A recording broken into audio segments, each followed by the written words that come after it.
वज़ीर-ए-आज़म नरेंद्र मोदी आज दावोस में आलमी इक़्तिसादी फोरम से वीडियो कॉन्फ्रेंसिंग के जरिए करेंगे खिताब। मौसमियाती तब्दीली, समाजी ताल्लुकात और वैक्सीन के मामले में बराबर से अहम तरीन मसाइल पर अपने ख्यालात, बसीरत और मंसूबा करेंगे मुश्तरक।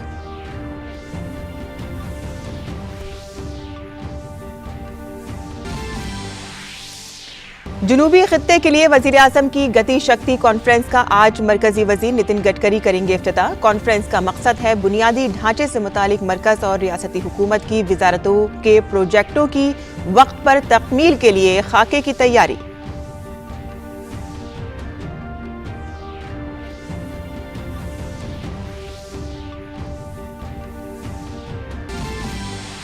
भारत और बरतानिया के दरमियान मुजव्वज़ा आज़ाद तिजारती मुआहदे के लिए मुज़ाकरात का पहला मरहला आज। FTA मुआहदे से दोनों ममालिक के दरमियान दो तरफ़ा इक़्तिसादी ताल्लुकात को मिलेगी नई बुलंदी। जुमेरात को दोनों ममालिक के दरमियान बाज़ाब्ता मुज़ाकरात का हुआ था आगाज़।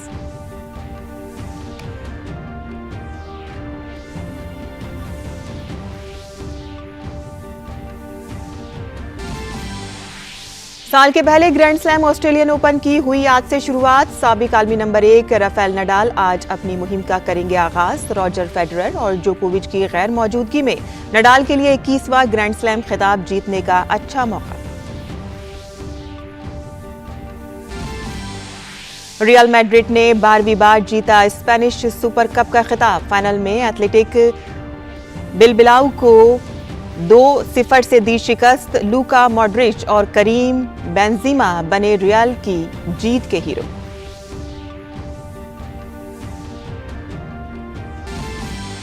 मशहूर कथक उस्ताद पंडित बिरजू महाराज का दिल का दौरा पड़ने से इंतकाल। 83 साला पद्म विभूषण अवार्ड याफ्ता बिरजू महाराज ने दिल्ली में ली आखिरी सांस।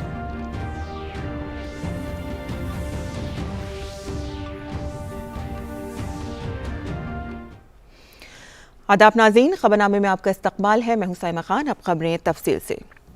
वज़ीर-ए-आज़म नरेंद्र मोदी आज रात 8:30 बजे आलमी इक़्तिसादी फोरम के दावोस एजेंडा में वीडियो कॉन्फ्रेंसिंग के जरिए दुनिया के हालात के मौजू पर खिताब करेंगे। ये प्रोग्राम 17 से 21 जनवरी 2022 तक मुनक़िद होगा। वज़ीर-ए-आज़म नरेंद्र मोदी के अलावा जो आलमी रहनुमा खुसूसी खिताब करेंगे उनमें जापान के वज़ीर-ए-आज़म किशिदा फोमियो, अक़वाम मुत्तहिदा के सेक्रेटरी जनरल एंटोनियो गुटरेस, यूरोपीय कमीशन की सदर Ursula von der Leyen, Australia के वज़ीर-ए-आज़म स्कॉट मॉरिसन, इंडोनेशिया के सदर जोको विडोडो, इजरायली वज़ीर-ए-आज़म नफ्ताली बेनेट, अमेरिकी वज़ीर ख़जाना जेनेट एल येलन और नाइजीरिया के नायब सदर येमी ओसन बाजू शामिल हैं। इस प्रोग्राम में सनअती दुनिया के बड़े रहनुमा, बैनुल अक़वामी तंजीमें और सिविल सोसाइटीज़ भी हिस्सा लेंगी, जो आज दुनिया को दरपेश अहम चैलेंजों पर गौर व खौज करेंगे और उनसे निमटने के तरीक़ों पर बातचीत करेंगी। वज़ीर-ए-आज़म के आज आलमी इक़्तिसादी फोरम यानी कि वर्ल्ड इकोनॉमिक फोरम से खिताब पर बात करते हैं अपने नुमाइंदे अरुण शर्मा से। अरुण, कौन कौन से ऐसे मुद्दे हैं जिन पर आज वज़ीर-ए-आज़म नरेंद्र मोदी रोशनी डालने जा रहे हैं?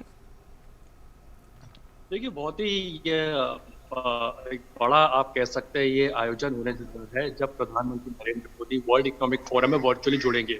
ये नया डेकेड बहुत ही इंपॉर्टेंट है, केवल भारत के लिए नहीं, दुनिया भर के लिए। तो ऐसे में इस नए डेकेड के अंदर, इस नए दशक के अंदर कई सारे चैलेंजेस है, खास करके इस पोस्ट कोविड पैंडेमिक टाइम के अंदर बहुत सारे चैलेंजेस हैं। तो उन चैलेंजेस को कैसे हम लोग दुरुस्त कर सके, उसे हम सुलटा सकें, उस बात पर फोकस होता हुआ दिखाई देगा। कई सारे इंटरनेशनल इंस्टीट्यूशंस के हेड, कई सारे हेड ऑफ द स्टेट्स, वो भी इस कार्यक्रम में शिरकत करने जा रहे हैं। 3 प्रोमिनेंट पॉइंट्स पर फोकस कर सकता है भारत। पहला पॉइंट जाहिर सी बात है क्लाइमेट चेंज को लेकर के रह सकता है, क्योंकि वर्ल्ड इकोनॉमिक फोरम ने खुद कहा है कि क्लाइमेट चेंज एक अहम पॉइंट रह सकता है जो कि चर्चा के केंद्र में रहेगा। तो जाहिर सी बात है भारत क्लाइमेट चेंज को लेकर के बड़ी प्रमुखता से अपनी बात को रखेगा। पहला तो ये हम जानते हैं कि 2070 तक भारत ने कमिटमेंट की है कि वो कार्बन न्यूट्रल होता हुआ दिखाई देगा, और उसके मुतालिक कई सारे स्टेप्स इस समय पर भारत ले रहा है। तो कैसे ग्लोबली हम लोग एक साथ आ सके, एकजुट होकर के कोऑर्डिनेटेड एफर्ट ले सके, जिससे कि क्लाइमेट चेंज को लगाम लगाया जा सके, इस बात पर भारत कहीं ना कहीं फोकस रखता हुआ दिखाई देगा। और इस बात को भी हम जानते हैं कि क्लाइमेट चेंज एक नया बड़ा चैलेंज हो सकता है कोविड के बाद में अगर कोई बड़ा चैलेंज है तो क्लाइमेट चेंज का है। कई सारे आइलैंड नेशंस जो हैं वो उससे जूझ रहे हैं, कई सारी छोटी अर्थव्यवस्थाएं हैं क्लाइमेट चेंज से जूझ रही हैं। तो एक जो सबका साथ सबका विकास की जो बात करते हुए प्रधानमंत्री इस पॉइंट को रख सकते हैं कि क्लाइमेट चेंज को लेकर के कैसे एक साथ डील किया जा सके।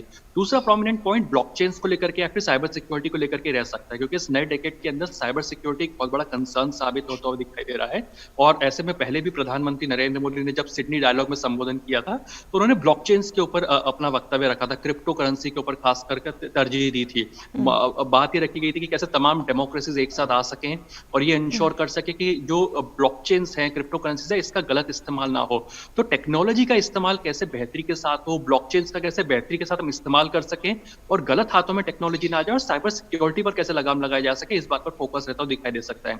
Last but not the least, vaccination एक बहुत प्रोमिनेंट पॉइंट हो सकता है। हर अर्थव्यवस्था इस समय पर इस पॉइंट को हाईलाइट करती हुई दिखाई देगी। और जैसे कि वर्ल्ड हेल्थ ऑर्गेनाइजेशन ने भी कहा है कि इक्विटेबल डिस्ट्रीब्यूशन नहीं है वैक्सीन को लेकर के दुनिया भर के अंदर। अभी भी कई अंडर डेवलप्ड कंट्रीज हैं जहां पर वैक्सीन पहुंच भी नहीं पा रही है।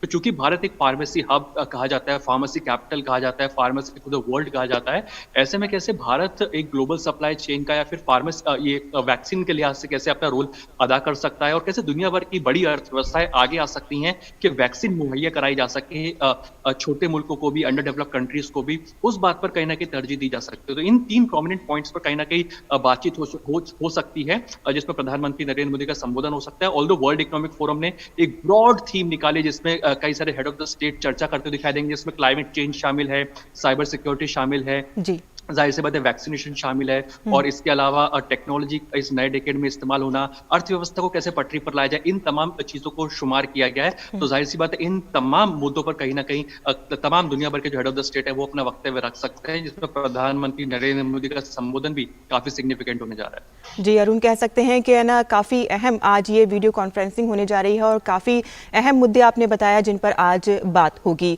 बहुत बहुत शुक्रिया इस तमाम तफसील के लिए। आगे बढ़ते हैं, जहां सड़क ट्रांसपोर्ट और हाईवेज के मरकजी वजीर नितिन गडकरी आज जनूबी जोन के लिए वजीर आजम गतिशक्ति सम्मेलन का इफ्तिताह करेंगे। इस ऑनलाइन प्रोग्राम में कर्नाटक के वजीर आला BS बोमई, पुडुचेरी के लेफ्टिनेंट गवर्नर डॉक्टर तमिलिसाई सौंदरन राजन, सड़क ट्रांसपोर्ट और शाहराहों के वजीर ममलिकत VK सिंह, रियासती हुकूमतों और मरकज के ज़ेर इंतज़ाम इलाकों के वज़रा और रोड ट्रांसपोर्ट और हाईवेज के सेक्रेटरी गिरिधर अरमान ने मौजूद होंगे। सनअत और दाखिली तिजारत के फ़रोग़ के महकमे के खुसूसी सेक्रेटरी अमृतलाल मीणा और मरकजी और रियासती हुकूमतों की बुनियादी ढांचे की वजारतों के अफसरान भी कॉन्फ्रेंस में शिरकत करेंगे। अंडमान और निकोबार जज़ायर, आंध्र प्रदेश, कर्नाटक, केरल, लक्षद्वीप, महाराष्ट्र, पुडुचेरी, तमिलनाडु और तेलंगाना कॉन्फ्रेंस में हिस्सा ले रहे हैं। दिन भर चलने वाले इस प्रोग्राम में मरकजी वजारत, रोड ट्रांसपोर्ट और हाईवेज के एक्शन प्लान और प्रोजेक्टों पर तबादला ख्याल किया जाएगा, जिसमें मरकजी और रियासती हुकूमतों के अफसरान और दीगर मुतालिका फरीक शामिल होंगे। वजारतों ने कहा है कि प्रधानमंत्री गतिशक्ति प्रोग्राम की कामयाबी में रियासतों का किरदार अहम है। इस कॉन्फ्रेंस का मकसद मरकजी और रियासती हुकूमत की वजारतों के बुनियादी ढांचे के मंसूबों की बरवक्त तकमील के लिए एक रोड मैप तैयार करना है। वज़ीर-ए-आज़म नरेंद्र मोदी ने गुज़िश्ता साल 13 अक्टूबर को PM Gatishakti national master plan का आगाज किया था। इसका मकसद सड़क के राब्तों को बेहतर बनाना है। और भारत और बरतानिया के दरमियान आज़ादाना तिजारत के मुआहदे के लिए पहले दौर की बातचीत आज हो रही है। भारतीय वफ्द की नुमाइंदगी महकमा तिजारत के ज्वाइंट सेक्रेटरी निधि मणि त्रिपाठी करेंगे, जबकि बरतानिया के बैनुल-अक़वामी तिजारत के शोबे में भारत के साथ मुज़ाकरात के डायरेक्टर हरजिंदर कौंग वफ्द की क़यादत करेंगे। तिजारत और सनत के वजीर पीयूष गोयल ने जुमेरात को नई दिल्ली में बरतानिया की सेक्रेटरी बराए बैनुल-अक़वामी तिजारत एमी मैरी ट्रिवेलियन के साथ आज़ाद तिजारती मुआहदे की बातचीत का आगाज़ किया था। तवक्को है कि FTA से 2030 तक भारत और बरतानिया के दरमियान दो तरफा तिजारत को दोगुना करने के हदफ में सहूलत होगी। इसे मई 2021 में वज़ीर-ए-आज़म नरेंद्र मोदी और वज़ीर-ए-आज़म बोरिस जॉनसन ने तय किया था। और अब बात करते हैं कोरोना की, जहां मुल्क भर में कोरोना वैक्सीनेशन मुहिम के तहत अब तक 157 करोड़ 21 लाख से ज्यादा कोविड वैक्सीन लगाई जा चुकी हैं। वैक्सीनेशन के 1 साल मुकम्मल होने पर अब तक 91.11 करोड़ लोगों को कोविड के खिलाफ टीके लगाए जा चुके हैं, जबकि 65.67 करोड़ लोगों को मुकम्मल तौर पर टीका लगाया जा चुका है। इसके अलावा अब तक 43,19,000 से ज्यादा लोग एहतियाती खुराक ले चुके हैं। महाराष्ट्र में कल कोविड के 41,327 नए केस दर्ज हुए हैं। रियासती महकमा सेहत के मुताबिक 40,386 मरीजों को सेहतयाब होने के बाद अस्पतालों से छुट्टी दे दी गई है। रियासत में एक्टिव केसेस बढ़कर 2,65,346 हो गए हैं। पिछले 24 घंटों में ओमिक्रॉन के 8 केस दर्ज हुए हैं। मुंबई में 7,895 नए केस दर्ज हुए हैं और 11 लोगों की मौत हो गई है। वहीं तमिलनाडु में इतवार को 23,975 नए कोविड केस दर्ज हुए हैं। 12,484 कोविड मरीजों को सेहतयाब होने के बाद छुट्टी दे दी गई है। 22 अफराद की मौत होने की इत्तला है। 1,42,476 मरीज जेर इलाज हैं। RT-PCR के जरिए 1,40,720 नमूनों की जांच की गई है। और बात करें राजधानी की, जहां कल दारुल हुकूमत दिल्ली में कोरोना इन्फेक्शन के कल 18,286 नए मामले सामने आए हैं। दिल्ली हुकूमत ने कहा है कि गुज़िश्ता 24 घंटों में 21,000 से ज्यादा मरीज ठीक हुए हैं और 28 लोगों की मौत हुई है। इस वक्त दिल्ली में कोविड के फाल केसों की कुल तादाद 89,000 से ज्यादा है। दिल्ली में गुज़िश्ता 24 घंटों में 1,65,000 से ज्यादा लोगों की कोविड की टीके लगाए गए हैं और इसके साथ ही दिल्ली में अब तक 2,85,00,000 से ज्यादा लोगों को टीके लगाए जा चुके हैं। मारूफ कथक डांसर पंडित ब्रिजू महाराज का दिल का दौरा पड़ने से इंतकाल हो गया है। 83 साला पद्म विभूषण अवार्ड याफ्ता ब्रिजू महाराज ने कल रात आखिरी सांस ली। उनके पोते सोरांश मिश्रा ने सोशल मीडिया पर इसकी जानकारी दी। लखनऊ घराने से ताल्लुक रखने वाले बिरजू महाराज 4 फरवरी 1938 को लखनऊ में पैदा हुए थे। उनका असल नाम पंडित ब्रिज मोहन मिश्रा था। वो कथक डांसर होने के अलावा क्लासिकल गुलकार भी थे। बिरजू महाराज 1983 में पद्म विभूषण से नवाजे गए थे। इसके साथ ही उन्हें संगीत नाटक अकेडमी अवार्ड और कालिदास सम्मान से भी नवाजा गया था। 2012 में फिल्म विश्वरूपम में डांस कोरियोग्राफी के लिए नेशनल फिल्म अवार्ड से नवाजा गया। उन्हें फिल्म बाजीराव मस्तानी के गाने मोहे रंग दो लाल की कोरियोग्राफी के लिए 2016 में फिल्म फेयर अवार्ड से नवाजा गया था।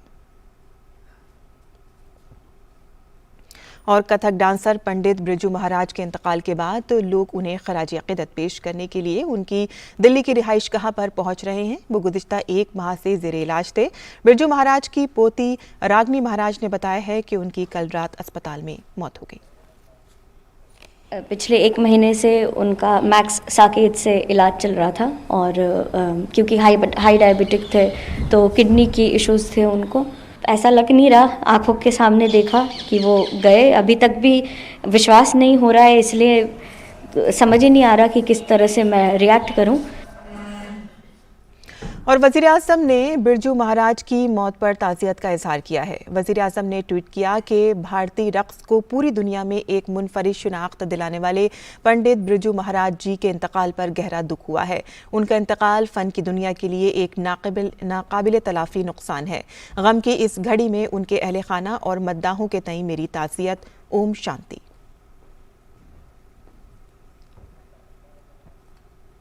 और बिरजू महाराज का तफसीली इंटरव्यू आप अब से कुछ देर बाद 9:30 बजे डीडी न्यूज़ पर देख सकते हैं।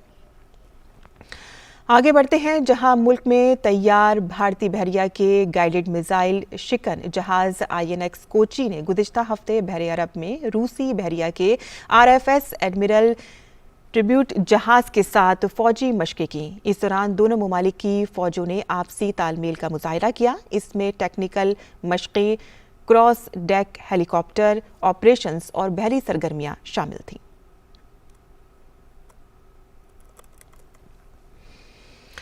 वज़ीर ख़ज़ाना निर्मला सीतारमण ने कल बीजेपी के रियासती नुमाइंदों के साथ क़ब्ल अज़ वक्त बजट पर बातचीत की। बीजेपी के कौमी तर्जुमान गोपाल कृष्ण अग्रवाल ने कहा कि इस बहस में 25 रियासतों के नुमाइंदों ने हिस्सा लिया।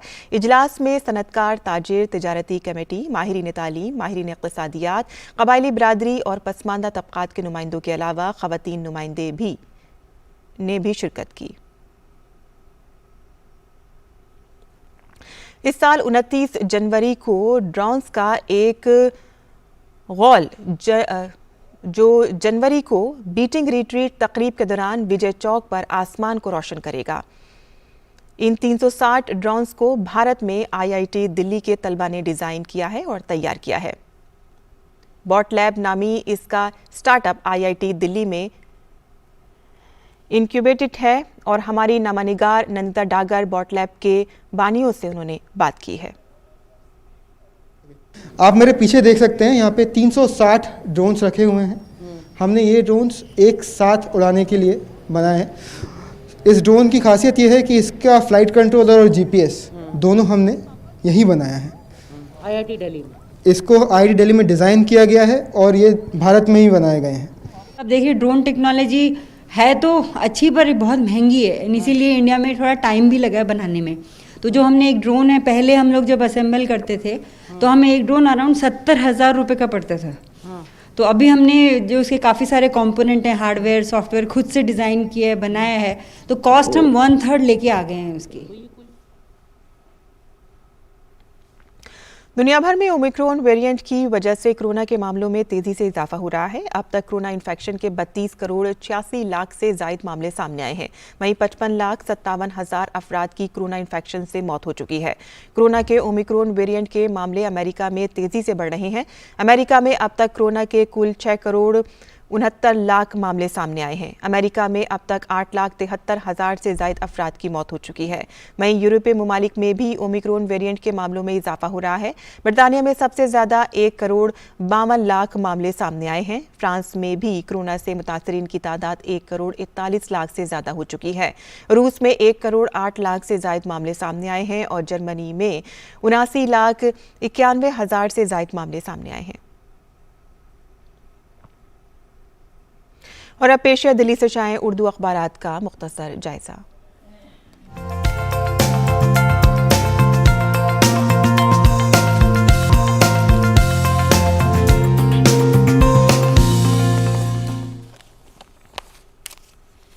दिल्ली से शाये उर्दू के अखबारात में सबसे पहले नजर डाल लेते हैं रोजनामा राष्ट्रीय सहारा की सुर्खियों पर, जिसके सफ़ा अव्वल की ही सुर्खी है, सियासी पार्टियों के वार रूम से लड़ी जा रही है इंतखाबी जंग।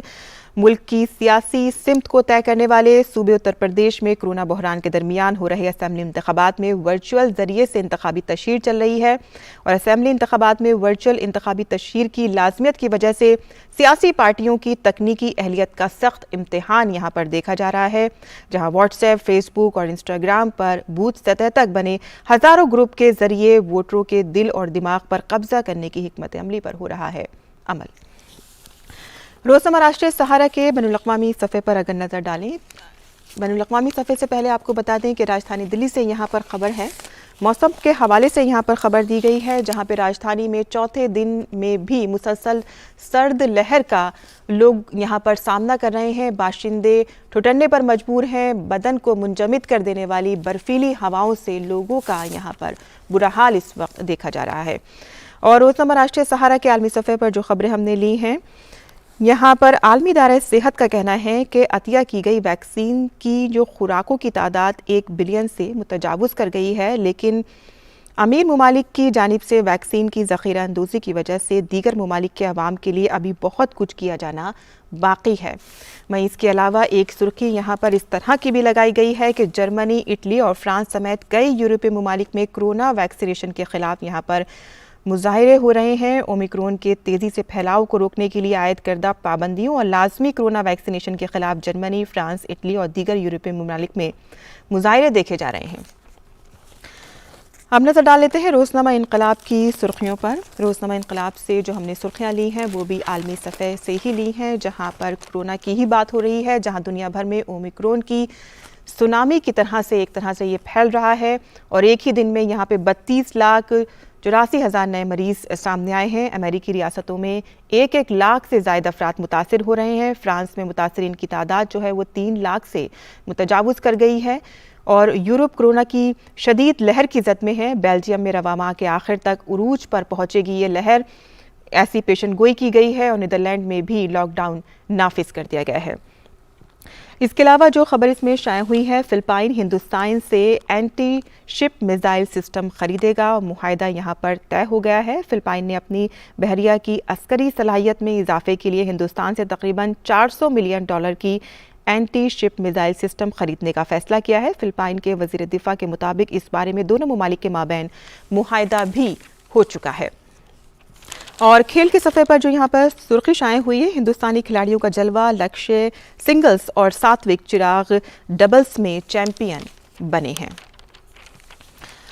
एक यहाँ पर सुर्खी हुई है कि मशहूर नगमा निगार और शायर इब्राहिम अश्क का इंतकाल हो गया है। उनकी उम्र 70 साल की थी। वो गुज़िश्ता कई दिनों से बीमार थे और इसी सबब उन्हें गुज़िश्ता रोज़ अस्पताल में भी दाखिल किया गया था। आपको बता दें, उन्होंने कई मशहूर फिल्मी नगमे लिखे हैं और कहो ना प्यार है कि फिल्मी नगमों से उनको बेहद शोहरत मिली थी। इसके अलावा एक और की हम यहाँ पर बात करेंगे। यहाँ पर कमाल अमरोवी का यौम पैदाइश है और उनको खिराज अक़ीदत पेश करने के लिए अखबार ने यहाँ पर एक आर्टिकल शाये की है। कमाल अमरोवी का नाम आते ही जहन में फ़िल्म पाकीज़ा का ख्याल आ जाता है और उसी के वो डायरेक्टर थे और यहाँ पर उन्होंने कई मौसीकी नगमे और मीना कुमारी की बेमिसाल अदाकारी जो हमें पाकीज़ा में देखने को मिलती है, आज उनका यौम पैदाइश है और अखबार ने उनको खिराज अक़ीदत पेश किया है। तो ये थी आज के अखबारात की सुर्खियाँ जो हमने आपके लिए चुनी थी। और आगे बढ़ते हैं और बात करते हैं खेल की खबरों की, जहां साल का पहला ग्रैंड स्लैम ऑस्ट्रेलियन ओपन आज से शुरू हो गया है। ऑस्ट्रेलियन ओपन में इस बार ना तो स्विट्जरलैंड के रॉजर फेडरर और ना ही सर्बिया के नोवाक जोकोविच हैं। ऐसे में साबिक आलमी नंबर 1 स्पेन के राफेल नडाल के पास 21वां ग्रैंड स्लैम का खिताब जीतने का अच्छा मौका है। वो अगर इस बार खिताब जीत जाते हैं तो वो ओपन जुमरे में तमाम ग्रैंड स्लैम 2 या ज्यादा बार जीतने वाले दूसरे और मजमूई तौर पर चौथे खिलाड़ी बन जाएंगे। और रियल मैड्रिड ने 12वीं बार स्पेनिश सुपर कप का टाइटल अपने नाम कर लिया है। टीम ने फाइनल मैच में एथलेटिक बिलबाओ की टीम को 2-0 से शिकस्त देती है। रियाज में खेले गए फाइनल मैच में रियल मैड्रिड ने खेल पर दबदबा शुरू से ही बना लिया और बिलबाओ की टीम को दबाव में डाल दिया। बेंजीमा के एथलेटिक बिलबाओ के खिलाफ ये 26वें मैच में 18वां गोल था। बेंजीमा ने अपने करियर में सबसे ज्यादा गोल इसी टीम के खिलाफ किए हैं। मंदिरों में चढ़ाए जाने वाले फूल, नारियल वगैरह अक्सर बर्बाद हो जाते हैं। ऐसे में अहमदाबाद में नौजवानों के जरिए शुरू किए गए एक स्टार्टअप ने इसे करामत बनाने की एक नई शुरुआत की है। क्या है कोकोनट स्टार्टअप? पेश है अहमदाबाद से सुमन पुराना की ये रिपोर्ट।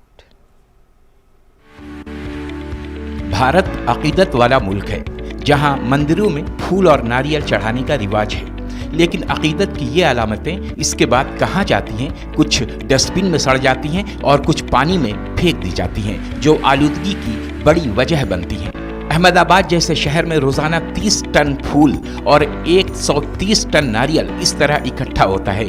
लेकिन जरा ठहरिए, अब इस्तेमाल शुदा फूल और नारियल नहीं सड़ेंगे, क्योंकि गुजरात टेक्नोलॉजी यूनिवर्सिटी के तलबा यश और अर्जुन ने इसका हल तलाश कर लिया है।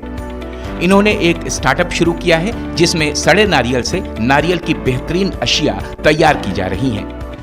हम पहले निर्माल्य फूलों लाते थे, तो बाद में उसमें ऐसा था कि हम नारियल को फेंक देते थे। तो नारियल के फेंक देने के बाद हमें पता चला कि इसका भी अच्छा सॉल्यूशन मिल सकता है। तो हम टेंडर कोकोनट, जो हम नारियल जो टेंडर कोकोनट है उसको पी के हम फेंक देते हैं, तो हम उसको कलेक्ट करते हैं अलग अलग वेंडर के थ्रू, और निर्माल्य मंदिर के फूलों के जो साथ नारियल आता है उसको भी कलेक्ट करते हैं। उसमें से कोकोपीट बनता है। हम मंदिर के फूलों कलेक्ट करते हैं, उसमें से अलग अलग चीज़ें बनती है। जैसे हम फूलों का पाउडर बनाते हैं, पाउडर में से अगरबत्ती बनती है, और फूलों का जो थोड़ा सड़ जाता है फ्लावर, उसमें से खाद बनता है। और उसी फूलों के पाउडर के होली के लिए हम उसको अलग अलग नेचुरल हर्ब्स मिक्स करके होली के लिए कलर भी बनाते हैं। नारियल के छिलके को मशीन में पीसकर कोकोपीट बनाया जाता है, जो मिट्टी के मुतबादिल के तौर पर अच्छी तरह काम करता है। ये फाइबर छड़ियां बनाने में इस्तेमाल किया जाता है, जो मनी प्लांट्स जैसे पौधों को सहारा देने के काम आती हैं। ये कोकोनट स्टार्टअप बहुत से ऐसे लोगों को रोजगार फराहम कर रहा है जो कभी कचरा बुनने का काम करते थे। इसके अलावा कुछ बेरोजगार खवातीन भी इससे आज अच्छी कमाई कर रही हैं। मेरे को मालूम नहीं था कि ये फूल में से क्या बनता है। फिर मैं नदी में नाव चलाते रहा, फूल की थैलियाँ पकड़ते रहा। फिर मेरे को मालूम पड़ा कि ये वेस्ट में से फूलों का खाद बनता है। वो गबला बनाते हैं, मोस्टिक बनाते हैं और छोटा मोटा सब कुछ काम हम लोग कर लेते हैं।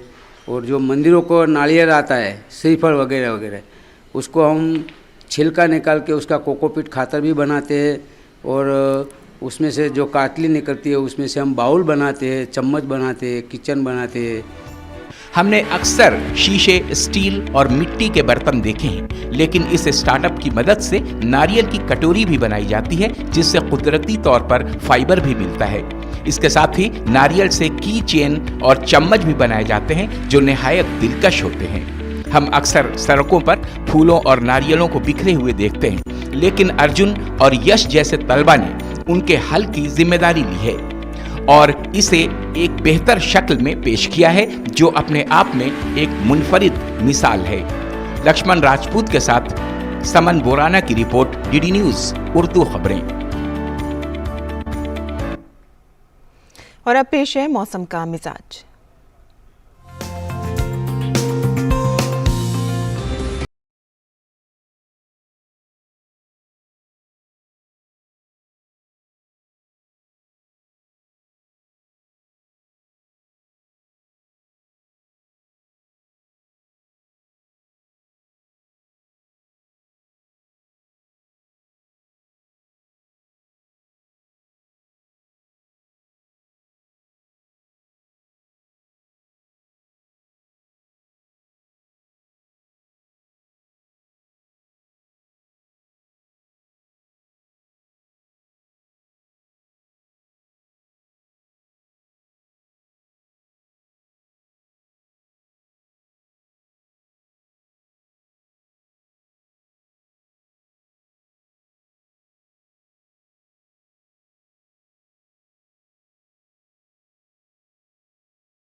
और इसी के साथ ही हमारा खबरनामा यहीं ख़त्म पजीर होता है। हमारी पूरी टीम को दें इजाज़त। आदाब।